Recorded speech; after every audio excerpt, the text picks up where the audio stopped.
Book of Exodus. Chapter 10. Yahweh said to Moses, "Go in to Pharaoh, for I have hardened his heart and the heart of his servants, that I may show these my signs among them, and that you may tell in the hearing of your son and of your son's son what things I have done to Egypt, and my signs which I have done among them, that you may know that I am Yahweh." Moses and Aaron went into Pharaoh and said to him, "This is what Yahweh, the God of the Hebrews, says. How long will you refuse to humble yourself before me? Let my people go, that they may serve me. Or else, if you refuse to let my people go, behold, tomorrow I will bring locusts into your country, and they shall cover the surface of the earth, so that one won't be able to see the earth. They shall eat the residue of that which has escaped, which remains to you from the hail, and shall eat every tree which grows for you out of the field. Your houses shall be filled, and the houses of all your servants, and the houses of all the Egyptians, as neither your fathers nor your fathers' fathers have seen, since the day that they were on the earth to this day." He turned and went out from Pharaoh. Pharaoh's servant said to him, "How long will this man be a snare to us? Let the men go, that they may serve Yahweh, their God. Don't you yet know that Egypt is destroyed?" Moses and Aaron were brought again to Pharaoh, and he said to them, "Go, serve Yahweh your God, but who are those who will go?" Moses said, "We will go with our young and with our old. We will go with our sons and with our daughters, with our flocks and with our herds, for we must hold a feast to Yahweh." He said to them, "Yahweh be with you if I let you go with your little ones. See, evil is clearly before your faces. Not so. Go now, you who are men, and serve Yahweh, for that is what you desire." Then they were driven out from Pharaoh's presence.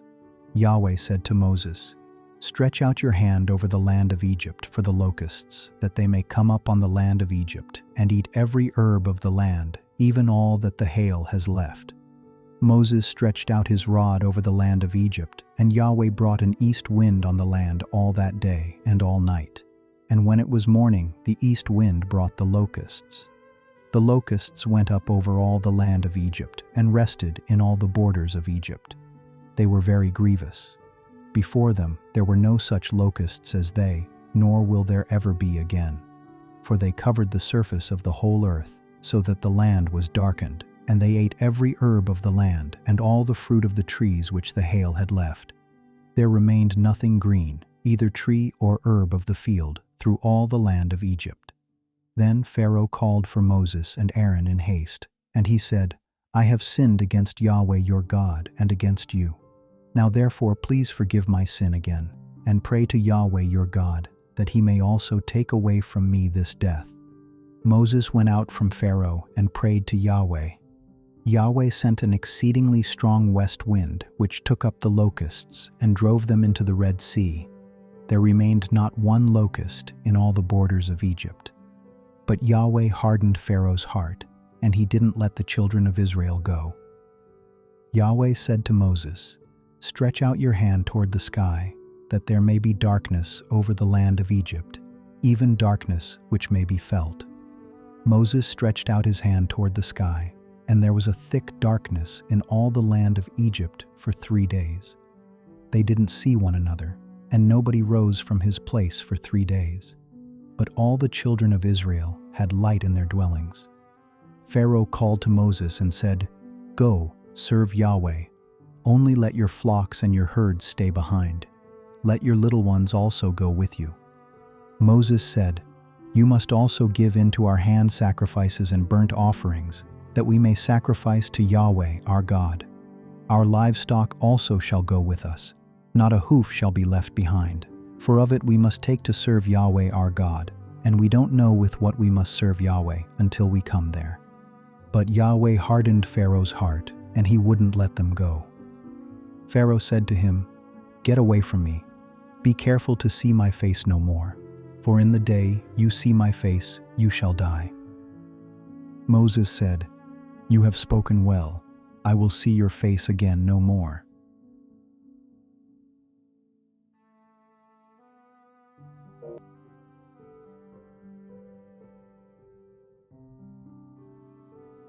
Book of Exodus, chapter 11. Yahweh said to Moses, I will bring yet one more plague on Pharaoh and on Egypt. Afterwards, he will let you go. When he lets you go, he will surely thrust you out altogether. Speak now in the ears of the people, and let every man ask of his neighbor, and every woman of her neighbor, jewels of silver and jewels of gold. Yahweh gave the people favor in the sight of the Egyptians. Moreover, the man Moses was very great in the land of Egypt, in the sight of Pharaoh's servants, and in the sight of the people. Moses said, This is what Yahweh says.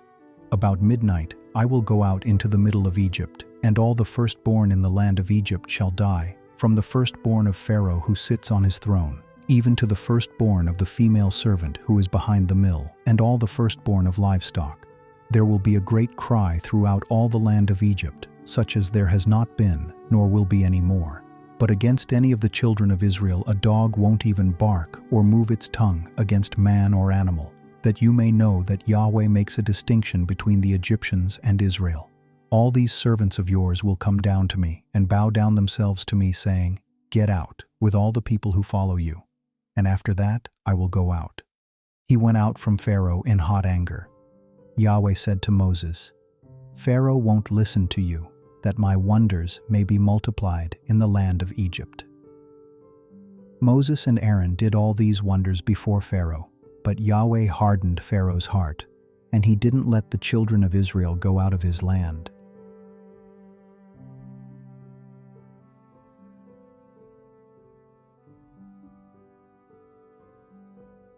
Book of Exodus, chapter 12. Yahweh spoke to Moses and Aaron in the land of Egypt, saying, This month shall be to you the beginning of months. It shall be the first month of the year to you. Speak to all the congregation of Israel, saying, On the 10th day of this month they shall take to them every man a lamb, according to their fathers' houses, a lamb for a household. And if the household is too little for a lamb, then he and his neighbor next to his house shall take one, according to the number of the souls. You shall make your count for the lamb according to what everyone can eat. Your lamb shall be without defect, a male, a year old. You shall take it from the sheep or from the goats. You shall keep it until the 14th day of the same month, and the whole assembly of the congregation of Israel shall kill it at evening. They shall take some of the blood and put it on the 2 doorposts and on the lintel, on the houses in which they shall eat it. They shall eat the meat in that night, roasted with fire, with unleavened bread. They shall eat it with bitter herbs. Don't eat it raw, nor boiled at all with water, but roasted with fire, with its head, its legs, and its inner parts. You shall let nothing of it remain until the morning, but that which remains of it until the morning you shall burn with fire. This is how you shall eat it, with your belt on your waist, your sandals on your feet, and your staff in your hand. And you shall eat it in haste. It is Yahweh's Passover. For I will go through the land of Egypt in that night, and will strike all the firstborn in the land of Egypt, both man and animal. I will execute judgments against all the gods of Egypt. I am Yahweh. The blood shall be to you for a token on the houses where you are. When I see the blood, I will pass over you, and no plague will be on you to destroy you when I strike the land of Egypt. This day shall be a memorial for you. You shall keep it as a feast to Yahweh. You shall keep it as a feast throughout your generations by an ordinance forever. 7 days you shall eat unleavened bread. Even the first day you shall put away yeast out of your houses. For whoever eats leavened bread from the first day until the 7th day, that soul shall be cut off from Israel. In the first day there shall be to you a holy convocation, and in the 7th day a holy convocation. No kind of work shall be done in them, except that which every man must eat, only that may be done by you. You shall observe the feast of unleavened bread, for in this same day I have brought your armies out of the land of Egypt. Therefore you shall observe this day throughout your generations by an ordinance forever. In the first month, on the 14th day of the month at evening, you shall eat unleavened bread until the 21st day of the month at evening. There shall be no yeast found in your houses for 7 days, for whoever eats that which is leavened, that soul shall be cut off from the congregation of Israel, whether he is a foreigner or one who is born in the land. You shall eat nothing leavened. In all your habitations you shall eat unleavened bread." Then Moses called for all the elders of Israel and said to them, "Draw out and take lambs according to your families and kill the Passover. You shall take a bunch of hyssop and dip it in the blood that is in the basin, and strike the lintel and the 2 doorposts with the blood that is in the basin. None of you shall go out of the door of his house until the morning, for Yahweh will pass through to strike the Egyptians. And when he sees the blood on the lintel and on the 2 doorposts, Yahweh will pass over the door and will not allow the destroyer to come into your houses to strike you. You shall observe this thing for an ordinance to you and to your sons forever. It shall happen when you have come to the land which Yahweh will give you, as he has promised, that you shall keep this service. It will happen when your children ask you, 'What do you mean by this service?' that you shall say, 'It is the sacrifice of Yahweh's Passover, who passed over the houses of the children of Israel in Egypt when he struck the Egyptians and spared our houses.'" The people bowed their heads and worshipped. The children of Israel went and did so. As Yahweh had commanded Moses and Aaron, so they did. At midnight, Yahweh struck all the firstborn in the land of Egypt, from the firstborn of Pharaoh who sat on his throne to the firstborn of the captive who was in the dungeon, and all the firstborn of livestock. Pharaoh rose up in the night, he and all his servants and all the Egyptians, and there was a great cry in Egypt, for there was not a house where there was not one dead. He called for Moses and Aaron by night and said, "Rise up, get out from among my people, both you and the children of Israel, and go, serve Yahweh, as you have said. Take both your flocks and your herds, as you have said, and be gone, and bless me also." The Egyptians were urgent with the people to send them out of the land in haste, for they said, "We are all dead men." The people took their dough before it was leavened, their kneading troughs being bound up in their clothes on their shoulders. The children of Israel did according to the word of Moses, and they asked of the Egyptians jewels of silver and jewels of gold and clothing. Yahweh gave the people favor in the sight of the Egyptians, so that they let them have what they asked. They plundered the Egyptians. The children of Israel traveled from Ramesses to Succoth, about 600,000 on foot, who were men in addition to children. A mixed multitude went up also with them, with flocks, herds, and even very much livestock. They baked unleavened cakes of the dough which they brought out of Egypt, for it wasn't leavened, because they were thrust out of Egypt and couldn't wait, and they had not prepared any food for themselves.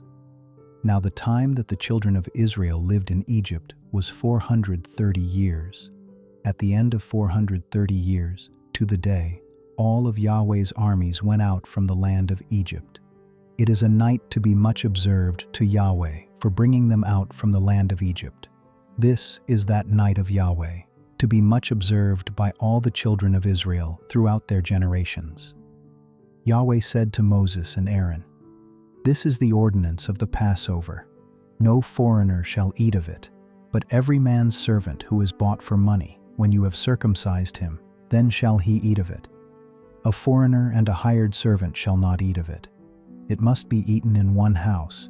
You shall not carry any of the meat outside of the house. Do not break any of its bones. All the congregation of Israel shall keep it.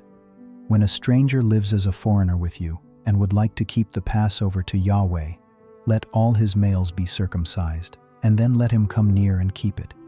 He shall be as one who is born in the land, but no uncircumcised person shall eat of it. One law shall be to him who is born at home, and to the stranger who lives as a foreigner among you."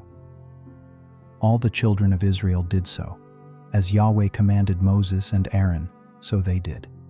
That same day, Yahweh brought the children of Israel out of the land of Egypt by their armies.